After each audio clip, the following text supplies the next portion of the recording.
Hello guys, welcome to my channel. It's BioPoint.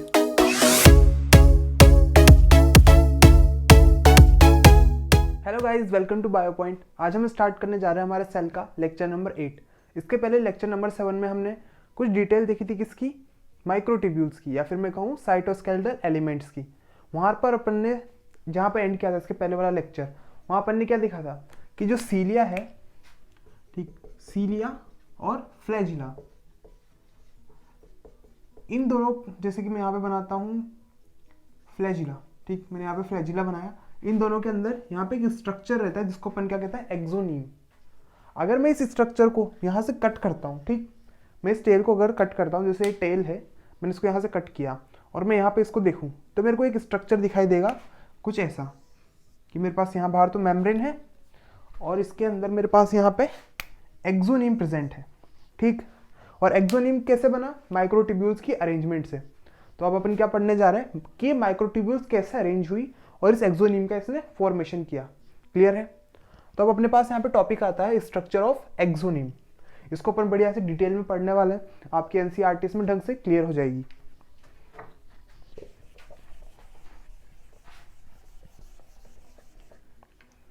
तो अगर मैं सबसे पहले बात करूं स्ट्रक्चर ऑफ एक्सोनीम, तो देखो मैंने कहा था सीलिया और फ्लैजिला के अंदर सेम अरेंजमेंट देखने को मिलता है अपन को। तो मेरे को इनके अंदर जो अरेंजमेंट देखने को मिलेगा वो है 9+2, ठीक। एक अरेंजमेंट होता है 9+2 और एक होता है 9+0। तो अपना जो आगे अपन पढ़ेंगे वो कौन सा होगा, 9+0।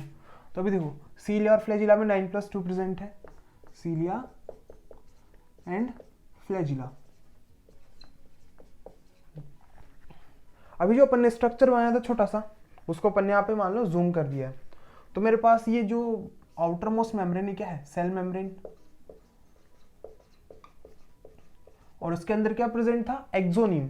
और एक्सोनीम किससे बना है, माइक्रोट्यूब्यूल्स की अरेंजमेंट से।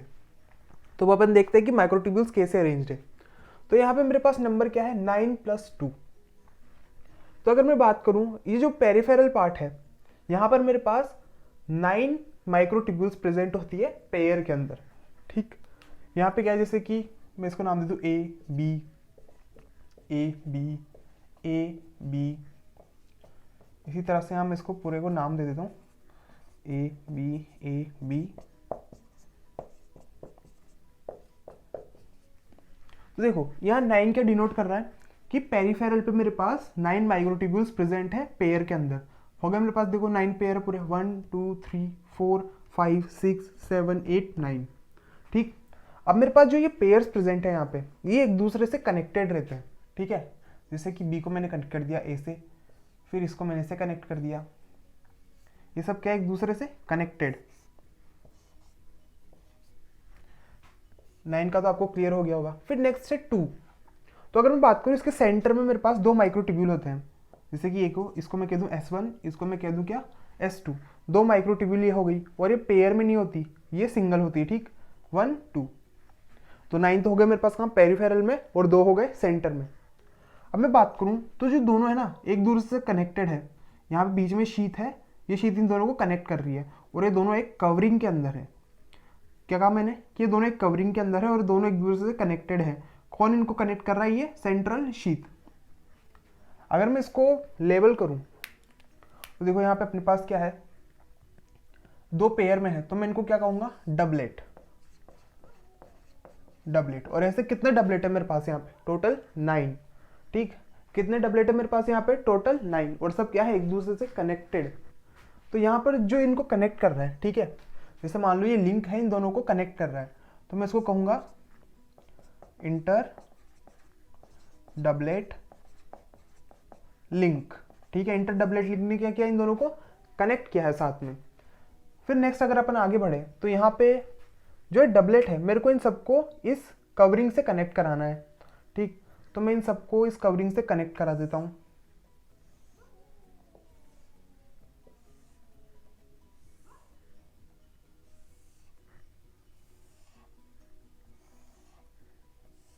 ठीक है, मैंने इन सबको इससे कनेक्ट करा दिया। तो अभी ये जो अपन ने यहाँ पे रेड कलर से बनाया है, ठीक है, इनको मैं कहूँगा रेडियल स्पोक्स। रेडियल स्पोक्स, जैसे स्पोक्स अपने साइकिल के टायर में होते हैं ना, वैसा स्ट्रक्चर यहाँ पे बन गया, अपने साइकिल का टायर का स्ट्रक्चर बन चुका है जैसे ये। अब अगर अपन इसकी कुछ डिटेल लिखते हैं, ठीक, इसकी यहाँ पे अपन कुछ डिटेल लिख लेंगे अब यहाँ पे। तो मैं यहाँ पे सबसे पहले स्टार्ट करता हूँ, एक्सोनीम क्या होता है, या फिर मैं कहूँ एक्सोनीम में क्या चीज़ें प्रेजेंट होती है। तो यहाँ पे 9 डबल पेरिफेरल, ठीक है। देखो 9 तो डबल है कहाँ, पेरिफेरल में, कौन, माइक्रोट्यूब्यूल, और 2 सिंगल इन सेंटर। 9 डबल है कहाँ, पेरिफेरी में, और 2 सिंगल है कहाँ, सेंटर के अंदर। और जो एक डबलेट है, जैसे ये एक डबलेट है दूसरे से लिंक्ड है, 1 डबलेट लिंक टू अदर। किसने इनको लिंक किया है, इंटर डबलेट ब्रिज ने, ठीक। फिर नेक्स्ट है मेरे पास यहाँ पे ये 2 सिंगलेट, ठीक है। तो मैं इनकी बात करता हूँ, 2 singlet cover with sheath and they are also linked. देखो एक शीथ इनको कवर कर रही है, दोनों एक दूसरे से लिंक्ड भी है, and they are also linked.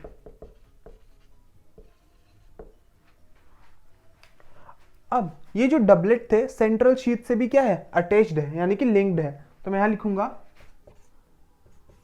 Doublet link in centre to sheath, ठीक है। डबलेट क्या है, सेंटर से जो शीथ है उससे कनेक्टेड है, यानी कि लिंक्ड है। तो मैं यहां लिखूंगा 9+2 अरेंजमेंट ऑफ माइक्रोट्यूब्यूल।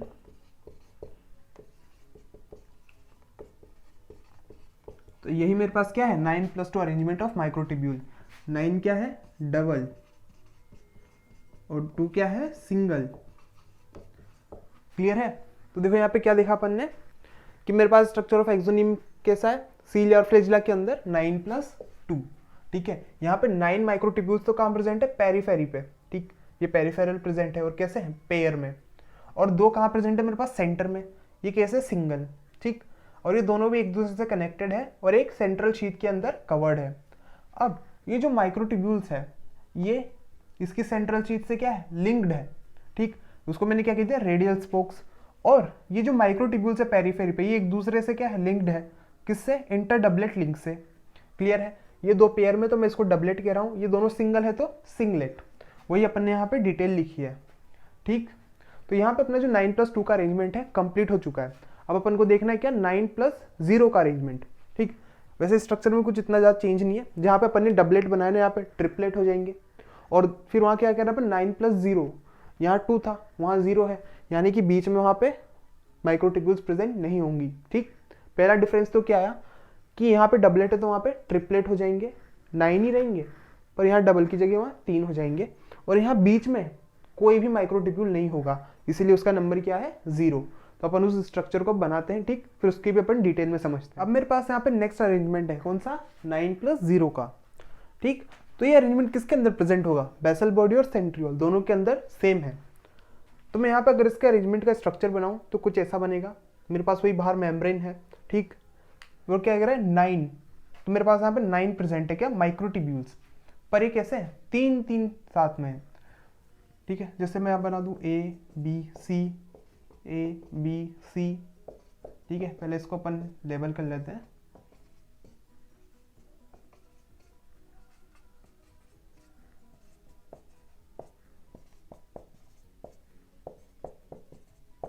इसको अपन ने यहाँ पे लेवल कर लिया, ठीक।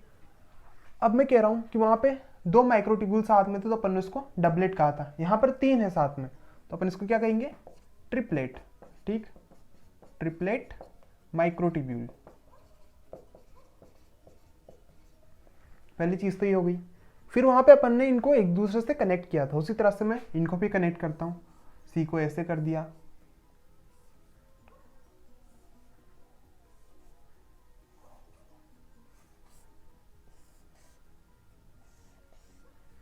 ठीक है। इनको मैंने एक दूसरे से यहाँ कनेक्ट कर दिया है। तो देखो वहां पे डबल को कनेक्ट किया था तो अपन ने कहा था इंटर डबलेट लिंकर। तो यहाँ पे अपन 3 को कनेक्ट कर रहे हैं तो क्या कहेंगे, इंटर, इधर लिख लेते इसको, इंटर ट्रिपलेट लिंकर। ठीक, फिर अपन यहाँ अरेंजमेंट क्या बता रहा है कि बीच में 0 प्रेजेंट है। ठीक, तो बीच में कुछ भी नहीं है, कोई माइक्रोट्यूब्यूल नहीं है। यहाँ पर एक प्रोटीनेशियस हब है। ठीक है, अब इस प्रोटीनेशियस हब के चारों तरफ क्या है, कवरिंग। तो मैं क्या करूँगा, यहाँ पे इस सबको इन कवरिंग से जोड़ दूंगा। मैंने इन सबको यहाँ पे जोड़ दिया। ठीक है, इनको अपन क्या कहेंगे, रेडियल स्पोक। ठीक, रेडियल स्पोक उसके पास भी थे, रेडियल स्पोक इसके पास भी है, तो मैं इनको क्या कह दूंगा, रेडियल स्पोक, रेडियल स्पोक। यहां पर मेरे पास जो एक्सोनीम का 9+0 वाला स्ट्रक्चर है वो पूरा कंप्लीट हो गया है। ठीक, दोनों स्ट्रक्चर में क्या डिफरेंस है अपन ने देख लिया है। अब अगर मैं बात करूं इन दोनों की, बेसल बॉडी और सेंट्रियोल की, थोड़ी इनकी भी डिटेल देख लेते हैं। तो मैं यहां लिखूंगा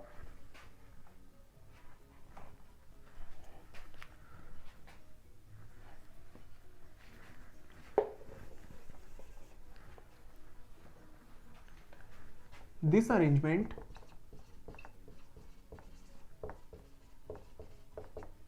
is present in basal body, basal body. ठीक है, अब बात ये आती है कि बेसल बॉडी प्रेजेंट कहाँ होती है। ठीक, तो जैसे अपन ने यहाँ पे स्ट्रक्चर बनाया था किसका, सीलिया का। ठीक है, कि भाई जैसे कि ये सीलिया की वॉल है, यहाँ से मेरे पास मेम्ब्रेन एक्स्ट्रा निकली हुई थी और इस पे लगा हुआ है क्या, एक्सोनीम। ठीक, एक्सोनीम लगा हुआ है। तो जहाँ पे एक्सोनीम इसकी टिप पे कनेक्टेड है वहाँ पहले बेसल बॉडी है। बेसल बॉडी के ऊपर जाके फिर मेरे पास क्या है, मेरे पास वहाँ पे एक्सोनीम प्रेजेंट है। तो मैं इसको कुछ ऐसा बनाता हूँ कि पहले मेरे पास ये स्ट्रक्चर है। ठीक, किसका, 9+0 का। और अगर मैं कहूँ कि जो बेसल बॉडी है कहाँ प्रेजेंट है, तो ये प्रेजेंट होगी, present on the base of cilia and flagella. Cilia और फ्लैजिला के बेस पे प्रेजेंट होगी। अगर अपन इसका स्ट्रक्चर बनाए तो कुछ ऐसा बनेगा, ये मेरे पास क्या है, सेल था, सेल की मेम्ब्रेन का एक्सटेंशन हुआ, इस पे ये फ्लैजिला बना। ठीक, इस पे क्या बना, फ्लैजिला। फ्लैजिला के अंदर क्या प्रेजेंट है, ये एक्सोनीम। ठीक, और ये क्या कह रहा है कि बेसल बॉडीज के कहाँ प्रेजेंट होगी, बेस पे। तो अगर मैं इसका बेस बताऊं तो ये हो गया इसका बेस। ठीक, अगर अपन इस स्ट्रक्चर को यहाँ पे फिल करें तो मैं यहाँ क्या लिखूंगा, ये तो भाई मेरे पास एक्सोनीम है। ठीक है, मेरे पास एक्सोनीम है कौन सा, 9+2 वाला। यहाँ पर मेरे पास क्या है, ये बेसल बॉडी। ठीक, यहाँ क्या है, ये बेसल बॉडी। इसका अरेंजमेंट क्या है, 9+0। ठीक, क्लियर हो गया, कहाँ पे प्रेजेंट होता है, किस में होता है, ये अपन ने देख लिया। फिर नेक्स्ट मेरे पास यहाँ पे आता है सेंट्रियोल। अब देखो सेंट्रियोल किन के अंदर मिलता है, सिर्फ एनिमल्स के अंदर। किस में हेल्प करता है ये, डिवीजन में, यानी कि प्लांट्स में क्या है, एब्सेंट।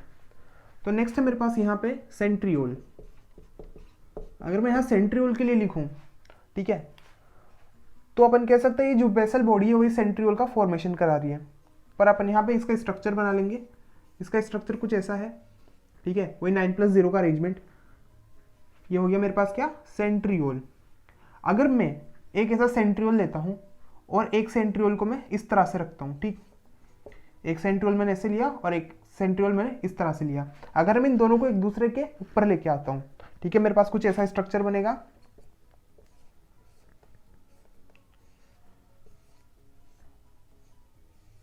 मेरे पास कुछ ऐसा स्ट्रक्चर बना और इसी स्ट्रक्चर को अपन क्या कहते हैं, सेंट्रोजोम। सेंट्रोजोम। और इस सेंट्रोजोम के चारों तरफ एक फ्लूइड होता है। ठीक, इसके चारों तरफ क्या है, एक फ्लूइड प्रेजेंट है जिसका नाम है पेरीसेंट्रियोलर मैट्रिक्स। Pericentriolar matrix. ठीक है, और जो अपने पास स्पिंडल फाइबर बनते हैं सेल में वो यहीं पे बनते हैं। ठीक है, तो अपन ने क्या देख लिया, बेसल बॉडी देख लिया, कहाँ प्रेजेंट है, सीलिया और फ्लैजिला के बेस पे। फिर नेक्स्ट अपने पास क्या है, सेंट्रियोल। सेंट्रियोल का स्ट्रक्चर ये रहा। कौन सा अरेंजमेंट है इसके पास भी, 9+0। अगर मैं एक को लेता हूँ हॉरिजॉन्टल और एक को लेता हूँ वर्टिकल और दोनों को एक दूसरे के परपेंडिकुलर रखूंगा तो मेरे पास कौन सा स्ट्रक्चर बनेगा, सेंट्रोजोम का। तो यहाँ पे अपना जो स्ट्रक्चर वाला पार्ट है, फिर मैं कहूँ साइटोस्केलेटल एलिमेंट का जो पार्ट है पूरा कंप्लीट हो चुका है। अब अपन चलते हैं हमारे नेक्स्ट ऑर्गेनेल पे, जिसका नाम क्या है, न्यूक्लियस। और न्यूक्लियस को अपन और क्या कहते हैं, ब्रेन ऑफ द सेल, यानी कि सेल के सारे फंक्शन कौन कंट्रोल कर रहा है, अपना न्यूक्लियस। ठीक, और दूसरी बात ये, न्यूक्लियस के पास क्या प्रेजेंट होता है, जेनेटिक मटीरियल। क्लियर है। तो अब अपन क्या स्टार्ट करने वाले हैं, न्यूक्लियस को। अगर आपको ये लिखना है तो इसको जल्दी से लिख लीजिए, या फिर स्क्रीनशॉट ले लीजिए, फिर अपन इसको रफ करेंगे। अब मेरे पास यहाँ पे नेक्स्ट ऑर्गेनेल है, कौन सा, न्यूक्लियस। नंबर क्या है इसका, 9। ठीक, न्यूक्लियस को अपन और क्या कह सकते हैं, ब्रेन ऑफ सेल। तो अगर अपन इसकी डिस्कवरी की बात करते हैं, ठीक, सबसे पहले इसकी डिस्कवरी देख लेते हैं। तो इसको डिस्कवर किया था किसने, रॉबर्ट ब्राउन ने। ठीक, अगर आपको अगर आपको इसका ईयर याद रखना है, ठीक, तो क्या होगा, 1831। ठीक, इसका ईयर क्या होगा, 1831। फिर उसके बाद बात करता हूँ, यहाँ पे एक साइंटिस्ट है फ्लेमिंग। ठीक है, यहाँ पे साइंटिस्ट का नाम है फ्लेमिंग। इन्होंने क्या किया, इस न्यूक्लियस में कुछ बेसिक डाई डाली। ठीक, बेसिक डाई से क्या होगा, वहाँ पे कलर होगा। तो वहाँ पे इनको कुछ थ्रेड के जैसे स्ट्रक्चर देखने को मिले।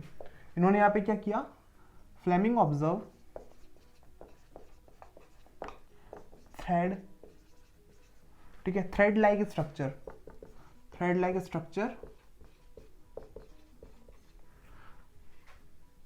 Bye putting some basic dye. ठीक है, और उनको जो स्ट्रक्चर दिखे थ्रेड लाइक स्ट्रक्चर, उनको उन्होंने क्या नाम दिया, क्रोमेटिन। ठीक है, उनको वहां पे कुछ थ्रेड लाइक स्ट्रक्चर दिखे, नाम दे दिया क्या, क्रोमेटिन। अब बहुत सारे बच्चों को एक कंफ्यूजन रहती है कि chromatin, chromosome, DNA, euchromatin, heterochromatin, इनके बीच में डिफरेंस क्या है। तो चलो पहले डिफरेंस मैं आपको बता देता हूँ कि जैसे मेरे पास यहाँ पे जेनेटिक मटीरियल है। ठीक, जेनेटिक मटीरियल। अब जेनेटिक मटीरियल जैसे अपन लिखते हैं, अपने दिमाग में क्या आता है, डीएनए। ठीक, मैंने यहाँ पे ये डीएनए बना लिया। ठीक है, अभी मान लो ये डीएनए ओपन है, कॉइल्ड नहीं है। ठीक, अब ये डीएनए भी कॉइल्ड नहीं है, इसको मैं धीरे धीरे करके थोड़ा कॉइल करने लगता हूँ, यानी कि इसको थोड़ा पास लेके आने लगता है, यानी कंडेंस कर रहा हूँ मैं इसको। ठीक, अभी ये कंडेंस होना स्टार्ट हुआ है। जब ये कंडेंस हो रहा होगा, ठीक है, देखो ज़्यादा कंडेंस नहीं है, ठीक है, थोड़ा बहुत कंडेंस हो रहा है, तो इसको अपन कहते हैं यूक्रोमेटिन। पहले डीएनए था यानी ओपन, फिर ये थोड़ा थोड़ा कंडेंस होने लगा, उसको अपन ने क्या कह दिया, यूक्रोमेटिन। फिर ये आगे चल के और कंडेंस होने लग जाएगा, उसको अपन क्या कहेंगे, हेटेरोक्रोमेटिन। और जब लास्ट में जाके ये एकदम कंडेंस हो जाएगा, कुछ ऐसा स्ट्रक्चर बना देगा, तो इसको अपन क्या कहेंगे, क्रोमोसोम। ठीक है, सबसे पहले क्या था, डीएनए था। डीएनए के बाद यहां पर मेरे पास ये बना क्रोमेटिन, और फिर लास्ट में जब ये और ज्यादा कंडेंस हो गया तो क्या मिला मेरे को, क्रोमोसोम। ठीक, यूक्रोमेटिन और हेट्रोक्रोमेटिन दोनों क्रोमेटिन के पार्ट है। जहां पर डीएनए कम कंडेंस है वो यूक्रोमेटिन, जहां ज्यादा कंडेंस है वो हेट्रोक्रोमेटिन। तो आई होप आपको इसका समझ में आ गया होगा कि डीएनए से ही क्रोमेटिन बनता है, हेट्रोक्रोमेटिन। बेसिकली ये सब क्या है, जेनेटिक मटेरियल है, ये पूरा ही डीएनए ही है। बस यहाँ पे क्या फर्क पड़ रहा है कि ओपन है, ये कंडेंस है। अगर मैं बात करूं कि एक न्यूक्लियस के अंदर अगर मैं बात करूं कि एक सेल के अंदर कितने न्यूक्लियस प्रेजेंट होते हैं, तो नेक्स्ट टॉपिक है मेरे पास यहाँ पे क्या, नंबर। ठीक, तो यूजुअली एक सेल के अंदर एक न्यूक्लियस होता है, 1 न्यूक्लियस इन साइटोप्लाज्म। सेल के साइटोप्लाज्म के अंदर बेसिकली एक न्यूक्लियस होता है। ठीक है, उसको अपन क्या कहेंगे, यूनिन्यूक्लिएट। पर जैसे कुछ सेल्स है, जैसे आरबीसी हो गया, ठीक, मेरे पास सीव ट्यूब हो गई, इनके अंदर क्या है, न्यूक्लियस एब्सेंट है। यहाँ क्या लिखेंगे अपन, न्यूक्लियस एब्सेंट। ठीक है, पर कुछ के अंदर एक से ज्यादा भी होते हैं और कुछ के अंदर बहुत सारे होते हैं, तो उसको अपन क्या कहते हैं, मल्टी न्यूक्लिएट। ठीक है, मल्टी न्यूक्लिएटेड। सिंगल है तो यूनिन्यूक्लिएटेड। फिर नेक्स्ट मैं बात करता हूँ इसकी पोजीशन की, कि ये कहाँ प्रेजेंट होंगे, ठीक, पोजीशन की। तो देखो मेरे पास दो टाइप के सेल है, मैं कहूँ एक तो मेरे पास एनिमल का है, एक मेरे पास प्लांट का है। तो एनिमल में प्रेजेंट होता है सेंटर में, और प्लांट में कहाँ प्रेजेंट होंगे, साइड में। अब क्वेश्चन ये है कि ये साइड में क्यों गया, ठीक है, इसको भी सेंटर में होना चाहिए था। तो अपन ने जब वैक्यूल पढ़ा था तो जो सेल का 90% एरिया था किसने ले लिया, वैक्यूल ने, इसी वजह से वो साइड में शिफ्ट हो गया। तो यहां अपन लिखेंगे प्लांट सेल,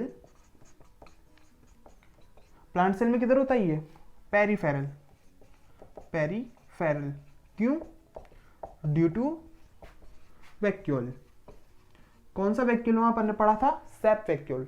फिर नेक्स्ट है मेरे पास यहाँ पे एनिमल सेल। एनिमल सेल में कहाँ प्रेजेंट होगा ये, सेंटर में, क्योंकि एनिमल के पास देखो वैक्यूल नहीं होते वैसे तो, ठीक है, और अगर प्रेजेंट भी होंगे तो बहुत छोटे होंगे, ठीक। फिर नेक्स्ट अपन चलते हैं एक बहुत अच्छा सा टॉपिक जिसका नाम क्या है, सेल साइकिल। वैसे जो अपना सेल साइकिल एंड डिवीजन वाला चैप्टर है उसमें पूरे अच्छे से डिटेल में दिया हुआ है, पर यहाँ पे पढ़ने के लिए उसकी कुछ डिटेल देख लेते हैं अपन। जैसे मेरे पास यहाँ है क्या, सेल साइकिल। अब देखो अपन क्या कहते हैं कि भाई एक सेल है वो दो में डिवाइड हो जाता है, इस तरह से मेरे पास दो सेल बन जाता है, ये सेल साइकिल कंप्लीट हो गई। पर ऐसा नहीं होता, सेल को कुछ फेजेस से गुजरना पड़ता है, फिर जाके उसकी डिवीजन होती है। जैसे कोई छोटा सेल था, वो पहले अपनी क्या करेगा, ग्रोथ करेगा, ग्रोथ करने के बाद अपना साइटोप्लाज्म डिवाइड करेगा, न्यूक्लियस डिवाइड करेगा, फिर जाके वो दो नए सेल्स बनाएगा। तो देखो मैं यहाँ क्या लिखूंगा कि मैं आपको पहले एक चार्ट बना के बताता हूँ।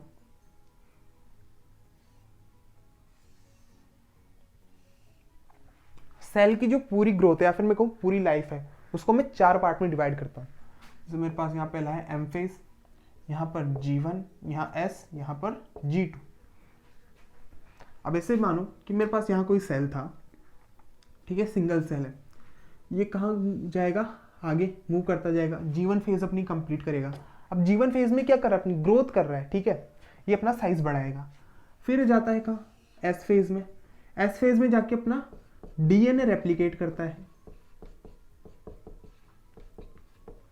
फिर ये जाएगा कहाँ, G2 फेज में, G2 फेज में जाके वापस अपनी ग्रोथ करता है। फिर जाएगा ये M फेज में, और M फेज में जाके क्या करता है, ये डिवीजन, ठीक है। तो सेल कुछ इस तरह से चलता है, और जब डिवाइड कर देगा तो क्या बना देगा, यहाँ पे 2 सेल। फिर ये सेल वापस इसी साइकिल में एंटर करेंगे कि अपनी ग्रोथ करेंगे, DNA रेप्लिकेट करेंगे, ग्रोथ करेंगे और डिवाइड करेंगे, ठीक, ऐसा मेरे पास चलता रहेगा। तो अगर मैं यहाँ पे बात करूं तो मेरे पास यहाँ फेज आते हैं, ठीक, फेज। अब बात ऐसी है कि एम फेज के टाइम पे जो न्यूक्लियस है, एम फेज के टाइम पे जो न्यूक्लियस है वो एब्सेंट होता है। अब भाई न्यूक्लियस एब्सेंट क्यों हो गया, क्योंकि जो न्यूक्लियर मेम्ब्रेन है वही यहाँ पे गायब हो जाती है, तो न्यूक्लियस भी यहाँ पे गायब हो जाएगा। क्यों होता है, कैसे होता है, वो अपन सेल साइकिल में देखेंगे। अभी आपको बस यहाँ पे देखना है कि एम फेज के अंदर न्यूक्लियस नहीं होता, तो क्या मेरे पास ये बाकी जो 3 बची इनके पास होगा, हाँ होगा, ठीक। जिसमें मेरे पास यहाँ पे G1, S और G2 फेज है, इन तीनों को अपन साथ में कहते हैं इंटरफेज, इंटरफेज, ठीक है। और यहाँ पर प्रॉपर न्यूक्लियस प्रेजेंट होता है, प्रॉपर न्यूक्लियस प्रेजेंट, ठीक। और मेरे पास जो ये तीनों पार्ट है G1, S और G2, इनके अंदर मेरे को क्रोमेटिन विजिबल होता है। इन तीनों के अंदर क्या है, क्रोमेटिन विजिबल है, ठीक है। यानी कि अगर मैं इनके जेनेटिक मटेरियल की बात करूं तो इन तीनों स्टेजेस पे मेरे को क्रोमेटिन दिखाई देगा। अगर वही मैं एम फेज की बात करूं तो यहाँ पर मेरे को क्रोमोसोम दिखाई देगा, क्रोमोसोम विजिबल। इसको अपन अच्छे से डिटेल में करेंगे किसमें, सेल वाले चैप्टर के अंदर, sorry cell cycle and division वाले चैप्टर के अंदर। इतना क्लियर है। फिर नेक्स्ट में बात करता हूं न्यूक्लियस के स्ट्रक्चर की, कि भाई न्यूक्लियस का स्ट्रक्चर चेंज हो रहा है। जैसे मैंने कहा था न्यूक्लियस के अंदर जो मटेरियल है उसका स्ट्रक्चर चेंज हो रहा है बेसिकली, कि इन तीनों के अंदर तो क्रोमेटिन है, क्रोमेटिन कैसा, ऐसा स्ट्रक्चर, और यहाँ पे न्यूक्लियस भी प्रेजेंट है। क्रोमोसोम यानी कि एम फेज के अंदर क्या हो गया, मेरे को कुछ ऐसा स्ट्रक्चर देखने को मिल रहा है, और न्यूक्लियस एब्सेंट है, ठीक है। तो इनके स्ट्रक्चर में बेसिकली ये चेंज आता है कि इंटरफेस के अंदर तो भाई न्यूक्लियस है और इसके अंदर जेनेटिक मटेरियल है, एम फेज के अंदर न्यूक्लियस नहीं है, जेनेटिक मटेरियल सेल के अंदर बाहर ऐसे ही घूम रहा है। ठीक, अब अपन चलते हैं कहाँ पे, न्यूक्लियस के डिटेल डायग्राम। तो अब मेरे पास यहाँ पे स्ट्रक्चर है किसका, न्यूक्लियस का। ठीक, तो देखो न्यूक्लियस का स्ट्रक्चर अपन डिटेल में देखने जा रहे हैं कि जैसे मेरे पास ये स्ट्रक्चर है, इसमें ये मेरे पास कौन सी वॉल है, आउटर वॉल। ठीक है, या फिर मैं कहूँ आउटर मेम्ब्रेन। अपन ने पढ़ा था न्यूक्लियस कैसा स्ट्रक्चर है, डबल मेम्ब्रेन स्ट्रक्चर।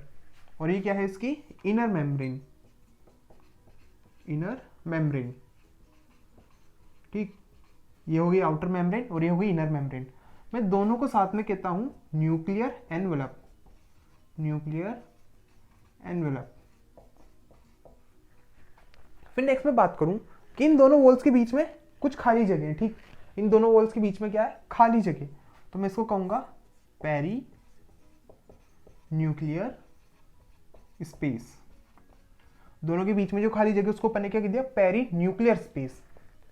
फिर नेक्स्ट है कि जैसे ये दो मेम्ब्रेन है, ठीक है, इनके बीच में देखो कुछ खाली जगह है, यहाँ पे कुछ गेट जैसा स्ट्रक्चर बन रहा है, फिर मैं कहूँ एक पाथ है यहाँ पे, तो इसको मैं कहता हूँ न्यूक्लियर पोर।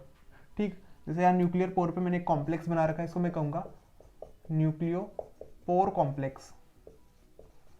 इससे क्या होता है कि इसके अंदर जो प्रोडक्ट बना वो बाहर जाएगा, बाहर से रॉ मटेरियल अंदर आएगा। ठीक है, या फिर आप इसको न्यूक्लियर पोर भी कह सकते हो।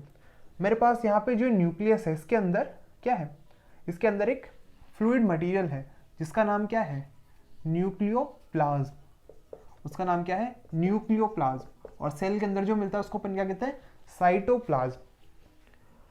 फिर यहां मेरे पास क्या दिख रहा है मेरे को, जेनेटिक मटेरियल। इसके अंदर क्या प्रेजेंट है, ये जेनेटिक मटेरियल। और यहां पर एक डेंसली स्टेन्ड एरिया होता है जिसको मैं क्या कहता हूं, न्यूक्लियोलस। और न्यूक्लियोलस किसको बनाने में हेल्प करता है, राइबोसोम को, जो अपन ने पहले राइबोसोम वाले पार्ट में देखा था। ठीक है, यहां पे मेरे पास जैसे जेनेटिक मटेरियल है, इसमें कुछ प्रोटीन्स भी प्रेजेंट है। ठीक, ये क्या है मेरे पास यहाँ पे, प्रोटीन्स, जिसको यहां लिख देता हूं प्रोटीन्स, जिसके ऊपर ये कॉइल्ड है। इतना क्लियर है। अपन ने क्या देख लिया, आउटर मेम्ब्रेन, इनर मेम्ब्रेन, इन दोनों के बीच की जगह पेरी न्यूक्लियर स्पेस। मेरे पास यहाँ पे अंदर क्या है, जेनेटिक मटेरियल, न्यूक्लियोलस, और यहाँ पे एक मैट्रिक्स है जिसका नाम क्या है, न्यूक्लियोप्लाज्म। इस जेनेटिक मटेरियल के ऊपर क्या प्रेजेंट है, कुछ प्रोटीन्स। और ये मटेरियल जो है जेनेटिक मटेरियल, इनके ऊपर कोइल हो जाता है, यानी कि कम जगह के अंदर आएगा। फिर नेक्स्ट है मेरे पास यहाँ पर कुछ एंजाइम्स प्रेजेंट है, जैसे कि मेरे पास यहाँ प्रेजेंट होंगे DNA polymerase,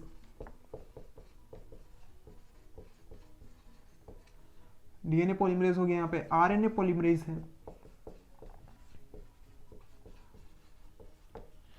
DNA polymerase, RNA polymerase, histone. ठीक है, हिस्टोन प्रोटीन, इसी के ऊपर बेसिकली जेनेटिक मटेरियल ये बाइंड करता है। फिर नेक्स्ट है मेरे पास यहाँ पे कि इसके अंदर से कुछ प्रोडक्ट बाहर जाएगा, जैसे कि यहां से कौन बाहर जाएगा, यहां से बाहर जाएगा आरएनए। ठीक है, आरएनए कौन सा, टीआरएनए, एमआरएनए और राइबोसोम की यूनिट्स, राइबोसोम यूनिट। क्लियर है।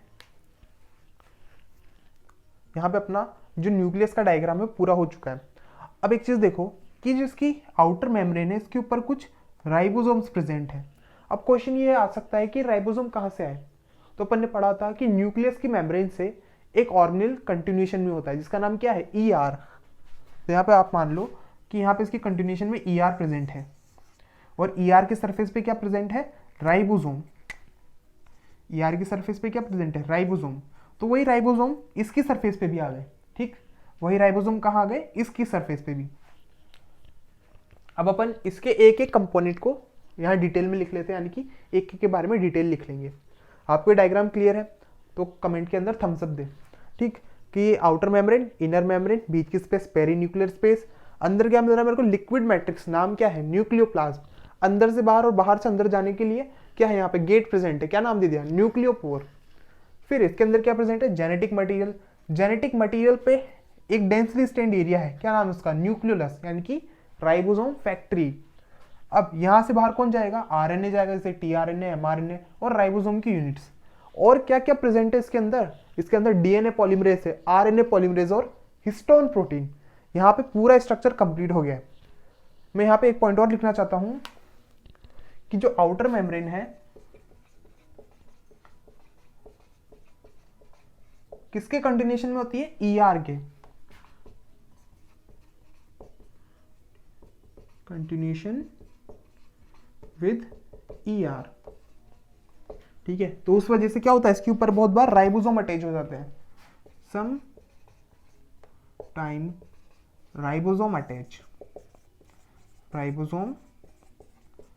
Attach on it. इसका स्क्रीनशॉट ले लीजिए या फिर इसको लिख लीजिए। ठीक, अब अपन इनकी डिटेल देखेंगे। मैं डायग्राम को रफ नहीं कर रहा हूं, बेसिकली इस लेबलिंग को यहाँ पे रफ कर दूंगा।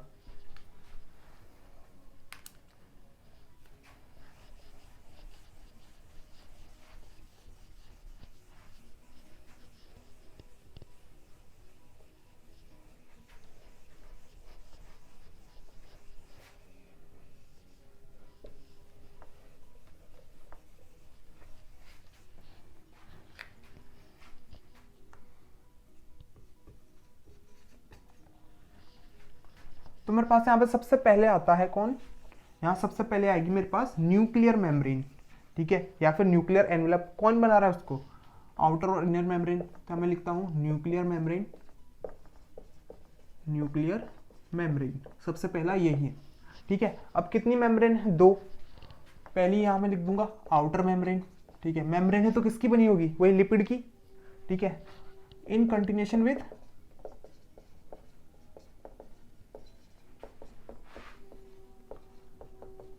ईआर। ठीक है, किसकी कंटिन्यूशन में होती है, ईआर के कंटिन्यूशन में। इसी वजह से पे कौन अटैच हो जाता है, राइबोसोम। फिर नेक्स्ट है मेरे पास यहाँ पे कौन, इनर मेम्ब्रेन। ठीक, इनर मेम्ब्रेन है। अब इनर मेम्ब्रेन और आउटर मेम्ब्रेन, इन दोनों के बीच में एक स्पेस होती है जिसको अपन क्या कहते हैं, पेरी न्यूक्लियर स्पेस। उसको अपन ने क्या कहते हैं, पेरी न्यूक्लियर स्पेस। और आउटर और इनर दोनों मिलके क्या बनाती है, न्यूक्लियर एनवेलप। इतना क्लियर है, दोनों ने मिलके क्या बनाया, न्यूक्लियर एनवेलप। और दोनों के बीच की स्पेस को अपन ने क्या कहा, पेरी न्यूक्लियर स्पेस। फिर नेक्स्ट अपन बढ़ते हैं सेकंड पे, जैसे कि न्यूक्लियोपोर।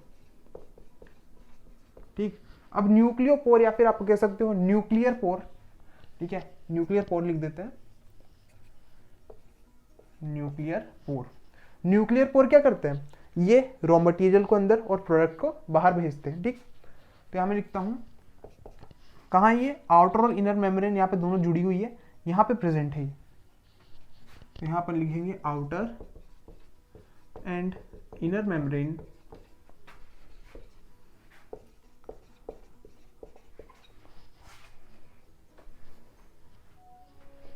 आउटर एंड इनर मेम्ब्रेन यहाँ क्या हो रही है, कंबाइन हो रही है। अब यहाँ पे क्या हो रहा है कि मेरे पास बाहर जैसे कि साइटोप्लाज्म से न्यूक्लियस के अंदर कौन एंटर कर रहा है, बहुत सारे प्रोटीन। देखो जब अपन राइबोसोम बनाते हैं तो यहाँ पे क्या चाहिए होता है अपन को, प्रोटीन। फिर मैं लिखूंगा साइटोप्लाज्म टू न्यूक्लियस कौन जाता है, मैनी प्रोटीन। और न्यूक्लियस से साइटोप्लाज्म में कौन आता है, आरएनए।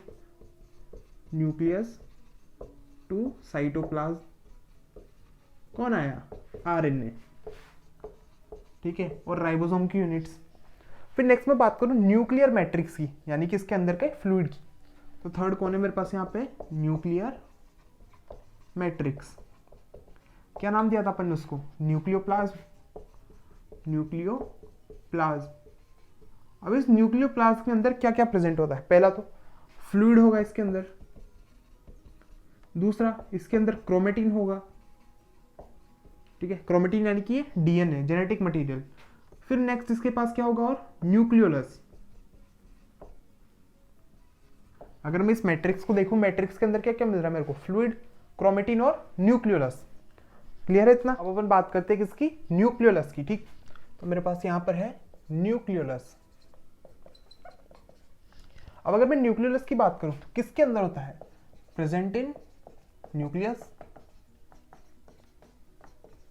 प्रेजेंट इन न्यूक्लियस, पर इसके पास कोई मेम्ब्रेन नहीं होती, विदाउट मेम्ब्रेन।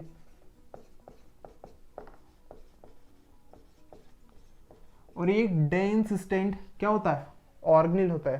तो मैं लिख सकता हूं डेंस स्टैंड स्ट्रक्चर, ठीक, डेंस स्टैंड स्ट्रक्चर।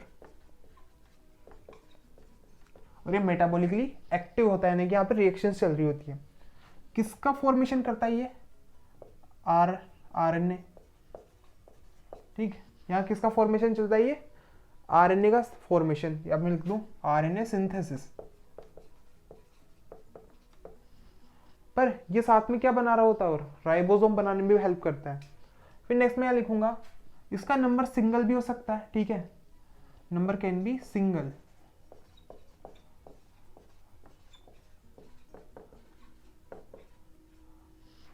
फिर नेक्स्ट अपन इसके लिए लिख सकते हैं कि अगर ये सिंगल है तो उसको अपन कहेंगे न्यूक्लियोलस, न्यूक्लियोलस। और अगर बहुत सारे हैं तो न्यूक्लियाई, न्यूक्लियोलाई, न्यूक्लियोलाई, एक ही चीज, न्यूक्लियोलाई, ठीक। इतना क्लियर है। अब मैं एक नोट यहां पे लिखना चाहूंगा कि अगर मेरे को प्रोटीन सिंथेसिस करना है तो इसका होना बहुत जरूरी है, इसके बिना प्रोटीन सिंथेसिस नहीं होगा। यहां लिखेंगे to make protein,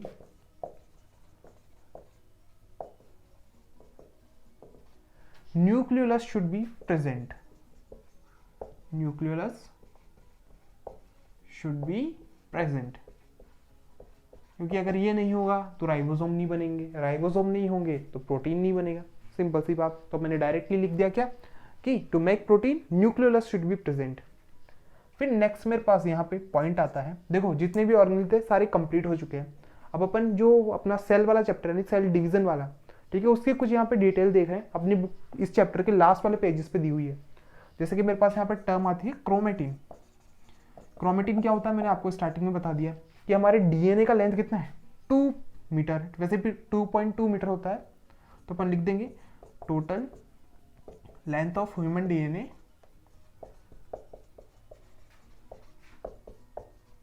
is 2.2 metre. अब इतने बड़े डीएनए को 10⁻⁻⁶, ठीक है, इतने नंबर वाले सेल के अंदर रखना है, एक छोटे से सेल के अंदर 2.2 मीटर लंबा डीएनए कैसे आएगा भाई, कॉइलिंग कर दो, यानी कि क्या कंडेंस कर दो। इसको अपन कर देंगे कंडेंस, ये आ जाएगा छोटी सी जगह में। जैसे कि मेरे पास यहाँ पे इसको मैं कंडेंस करूंगा तो क्या बनेगा मेरे पास, जैसे क्रोमेटिन इसको और कंडेंस किया, क्या बनेगा, क्रोमोसोम, ठीक है, क्या बन जाएगा, क्रोमोसोम। देखो कंडेंस कैसे किया, क्रोमोसोम बनाने के लिए क्या करना पड़े मेरे को, कंडेंस करना पड़ा, किसको, क्रोमेटिन को। तो मेरे पास यहाँ पे एक प्रोटीन था जिसका नाम क्या है, हिस्टोन प्रोटीन, ठीक। वैसे हिस्टोन प्रोटीन देखो 8 यूनिट से मिलके बना होता है, ठीक। हिस्टोन प्रोटीन क्या है, 8 हिस्टोन प्रोटीन से मिलके बना हुआ है। तो मैं इसको कहूंगा 8 हिस्टोन ऑक्टामर। मेरे पास 8 हिस्टोन प्रोटीन है, वो सब साथ में मिले और उन्होंने इस बड़े प्रोटीन का फॉर्मेशन किया। इसको मैंने क्या किया, 8 हिस्टोन ऑक्टामर। अब क्या होगा कि ये जो जेनेटिक मटेरियल, फिर मैं कहूँ क्रोमेटिन, इसके ऊपर ऐसे कॉइल हो जाएगा। यहाँ मेरे पास जैसे कि एक और प्रोटीन है, इसके ऊपर इसकी कॉइलिंग चलती रहेगी, इसके ऊपर कॉइल हो जाएगा तो कम जगह के अंदर आ जाएगा ये डीएनए, ठीक। इसकी यहाँ पे कॉइलिंग चल रही है। मैंने आपको बता ही दिया कि अगर मेरे पास क्रोमेटिन है, क्रोमेटिन को मैं थोड़ा बहुत कंडेंस करूँ, जैसे डीएनए थोड़ा बहुत कंडेंस किया, क्या बना, क्रोमेटिन। अब क्रोमेटिन 2 टाइप का, कौन कौन सा, यूक्रोमेटिन, इसको और कंडेंस करो, क्या बन जाएगा, हेटेरोक्रोमेटिन। इसको और कंडेंस कर दो, क्या बन जाएगा आपके पास, क्रोमोसोम। और क्रोमोसोम कौन सी फेज में प्रेजेंट होता है, एम फेज में। ये मेरे पास कौन सी फेज में प्रेजेंट है, इंटरफेज में, ठीक। फिर अपने पास अब एक और स्ट्रक्चर है, क्रोमोसोम और बेसिकली सिंगल क्रोमोसोम। अब मेरे पास यहाँ पे एक और स्ट्रक्चर है G1 फेज और G2 फेज के क्रोमोसोम के बीच में डिफरेंस का। अब मेरे पास यहाँ पे इस चैप्टर का लास्ट टॉपिक है जिसका नाम क्या है, क्रोमोसोम। तो देखो मेरे पास यहाँ पे मैंने 2 स्ट्रक्चर बनाए हुए हैं। बेसिकली वाला जो स्ट्रक्चर है G1 फेज के क्रोमोसोम का है, ठीक, G1 फेज के क्रोमोसोम का स्ट्रक्चर है। और ये मेरे पास G2 फेज के स्ट्रक्चर है, ठीक, G2 फेज। मैंने कहा था G1 और G2 के बीच में कौन आता है, एस फेज, और एस फेज में क्या होता है, डीएनए रेप्लिकेशन। तो देखो ये बेचारा सिंगल लग रहा है, यहाँ पे एस फेज में गया था, G2 में आया तो डबल हो गया। अब ऐसा कैसे हुआ और क्या हुआ, तो देखो पहले इसका स्ट्रक्चर अपन यहाँ पे इसको फिल कर लेते हैं। अब देखो मेरे पास यहाँ बीच में प्रेजेंट है कौन, सेंट्रोमियर। सेंट्रोमियर ने क्या किया, इन दोनों को दो पार्ट में डिवाइड करके रखा हुआ है। तो मैं इसको यहाँ कहूंगा प्राइमरी कॉन्स्ट्रिक्शन, कॉन्स्ट्रिक्शन, ठीक, मैंने इसको क्या दिया, प्राइमरी कॉन्स्ट्रिक्शन। अब यहाँ पे मेरे पास दो आर्म्स, दो मतलब ये दो स्ट्रक्चर है, इनको मैं क्या कह रहा हूँ, आर्म्स। तो एक आर्म तो मेरे पास ये हो गई, दूसरी मेरे पास ये हो गई, ठीक है, दो आर्म्स मेरे पास यहाँ पे हो चुकी है। अब इस आर्म की जो एंड वाला पार्ट होता है, ठीक, ये एंड वाला जो पार्ट होता है इसको मैं कहता हूँ टीलोमियर, ठीक है, एंड वाले पार्ट को मैंने क्या कह दिया, टीलोमियर, या फिर मैं लिख दूं एंड ऑफ क्रोमोसोम। क्लियर है, ये नॉर्मल सा अच्छा खासा क्या था, क्रोमोसोम। अभी एंटर किया किसके अंदर, जी फेज, सॉरी एस फेज के अंदर, ठीक, ये किसके अंदर एंटर करेगा, एस फेज के अंदर। क्रोमोसोम गया एस फेज के अंदर और कहाँ पहुंचा, इस वाले क्रोमोसोम के अंदर। अब देखो यहाँ क्या हुआ होगा कि मेरे पास जो दो क्रोमोसोम, दो आर्म्स है, एक सेंट्रोमियर, इस पूरे को मैं कहता हूँ क्रोमेटिड, ठीक, इस पूरे स्ट्रक्चर को मैं क्या कहता हूँ, क्रोमेटिड। क्रोमोसोम भी कह रहे हैं, क्रोमेटिड भी कह रहे हैं। अब यहाँ पे आपको पूरा समझ में आ जाएगा कि इस दो आर्म और एक सेंट्रोमियर वाले स्ट्रक्चर को मैंने क्या कहा, क्रोमेटिड, और ये क्रोमोसोम तो है ही। जब ये एस फेज में गया तो देखो एक क्रोमेटिड तो ये है, एक क्रोमेटिड ये है, तो जब ये एस फेज में गया तो क्या डबल हो गई, क्रोमेटिड। क्रोमोसोम अभी भी एक ही है, यहाँ पर भी सिंगल क्रोमोसोम था, यहाँ पर भी सिंगल क्रोमोसोम है, पर क्या डबल हो गए, क्रोमेटिड। देखो एक आर्म ये रही, एक आर्म मेरे पास ये रही, एक ये, इसको मैं कहूंगा वन क्रोमेटिड। ये मेरे पास क्या हो गया, सेकंड क्रोमेटिड।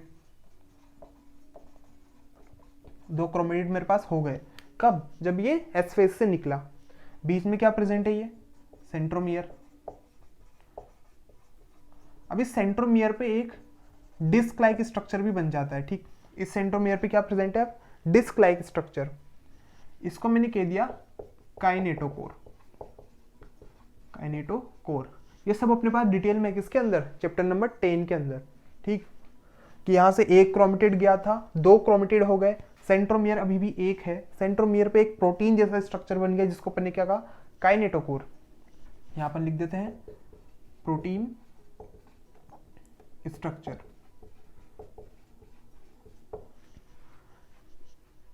क्लियर हुआ आपको। अब यहां पे मैं एक चीज बता दूं आपको कि ये दोनों क्रोमेटिड एक ही क्रोमोसोम के ऊपर अटैच्ड है, ठीक, दोनों क्रोमेटिड, जैसे एक क्रोमेटिड ये, दूसरा ये, एक ही क्रोमोसोम, एक ही सेंट्रोमियर के ऊपर अटैच है, तो मैं इनको कहूंगा सिस्टर क्रोमेटिड, सिस्टर क्रोमेटिड। और देखो ये एक दूसरे की कॉपी है, ठीक है, जैसे सिंगल गया था डबल हो चुके हैं, एक दूसरे की कॉपी है, तो जेनेटिकली सेम होंगे। मैं यहां लिख दूंगा जेनेटिकली सेम, ठीक है। और किसके ऊपर अटैच है ये, सेंट्रोमियर के ऊपर, अटैच्ड ऑन सेंट्रोमियर। यहां पे एक क्रोमोसोम में कितने क्रोमेटिड है, one chromosome equals to one chromatid, और यहां पर one chromosome equals to one chromatid. तो एस फेज में क्या डबल हुआ है, क्रोमेटिड का नंबर, क्रोमोसोम का नंबर उतना ही है, ठीक। यहां पे कितनी आर्म्स थी, दो आर्म्स, वहां कितनी आर्म्स हो गई, फोर आर्म्स। फोर आर्म्स से वो बेन 10 का एलियन याद आया, ठीक है, फोर आर्म्स। तो इतना क्लियर है। अब नेक्स्ट अपन चलते हैं क्या, टाइप्स ऑफ क्रोमोसोम, कि मेरे पास क्रोमोसोम कितने टाइप्स के हैं, ये लास्ट है और ये चैप्टर यहाँ पे कंप्लीट है। तो उसके लिए मैं इस वाले स्ट्रक्चर को रफ कर लेता हूँ।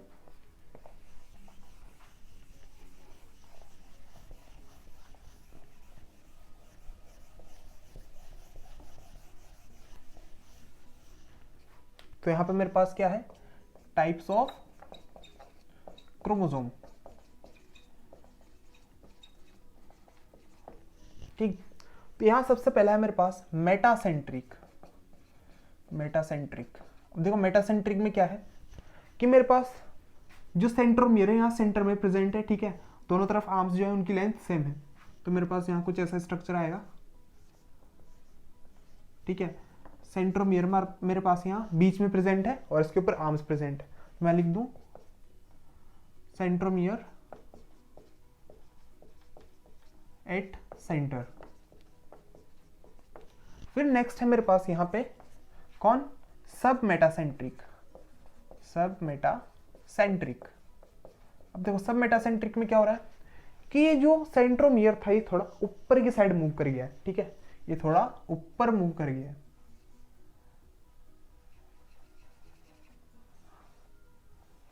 ये थोड़ा ऊपर की साइड मूव कर गया, तो यहां मैं क्या लिखूंगा, जस्ट अबव सेंटर, मैं यहां लिख दूं centromere move just above centre. फिर थर्ड नंबर पे मेरे पास आता है कौन, एक्रोसेंट्रिक। एक्रोसेंट्रिक, अब एक्रोसेंट्रिक में क्या होगा, ये थोड़ा और ऊपर मूव कर जाएगा, तो इसका स्ट्रक्चर कुछ ऐसा बनेगा, ठीक है। सेंट्रोमियर मूव फार फ्रॉम, या फिर मैं लिख दूं क्लोज टू एंड आ चुका है, क्लोज टू एंड, ठीक है, क्लोज टू एंड आ चुका, अभी एंड पे नहीं है, कहाँ है, क्लोज टू एंड, कौन, सेंट्रोमियर। फिर फोर्थ आता है मेरे पास यहाँ पे कौन, यहाँ मेरे पास फोर्थ आएगा टीलोसेंट्रिक। टीलोसेंट्रिक, ठीक है।